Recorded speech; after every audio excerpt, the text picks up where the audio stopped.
നമ്മളിപ്പോൾ സിനിമയാണ്, ബാക്കി നമ്മൾ എന്ത് പാഷനാണെന്നൊക്കെ പറഞ്ഞാലും ആഫ്റ്റർ ഓൾ നമ്മളിതെല്ലാം കഴിഞ്ഞിട്ട് നമ്മൾ ചെല്ലുന്ന ഒരു കുടുംബത്തേക്കാണ്. നമ്മൾ മോണിറ്ററി ബെനിഫിറ്റ് നമ്മൾ ഉണ്ടാക്കി നമ്മുടെ കോൺട്രിബ്യൂഷൻ കൊടുക്കുമ്പം അതിന് ചെറിയൊരു സന്തോഷം തന്നെയുണ്ട്. പക്ഷെ പലപ്പോഴും ഈ പറഞ്ഞ നമ്മുടെ ഇൻഡസ്ട്രി, ഞാനൊക്കെ വർക്ക് ചെയ്യുന്ന സമയത്ത് കാശിന് 10 തവണ വിളിച്ചാൽ മാത്രമേ നമുക്കൊക്കെ പേയ്മെൻറ്റ് കിട്ടുള്ളൂ. അങ്ങനെ തന്നെയായിരുന്നു പലപ്പോഴും പേയ്മെൻറ്റ്.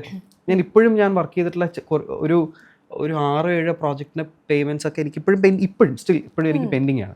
ഞാനത് ചോദിക്കാനൊന്നും ഞാൻ പോയിട്ടില്ല. ഇതൊക്കെ സമയം കഴിഞ്ഞു, നമുക്ക് ചോദിച്ചിട്ടും കാര്യമില്ല. പ്രശ്നം എന്താ വെച്ചാൽ നമ്മളങ്ങനെ ചോദിക്കാൻ പോകുമ്പോൾ നമ്മളൊരു ഇൻഡസ്ട്രിയിൽ അല്ലെങ്കിൽ ഏറ്റവും നിൽക്കുന്ന ഒരു ടീമിനെ നമ്മൾ വെറുപ്പിക്കും ഓട്ടോമാറ്റിക്കലി. നമ്മൾ 10 തവണ വിളിക്കണം. നമ്മുടെ അവസ്ഥ എന്താണെന്നുള്ള അവരുടെ അടുത്ത് പറയണ്ടേ.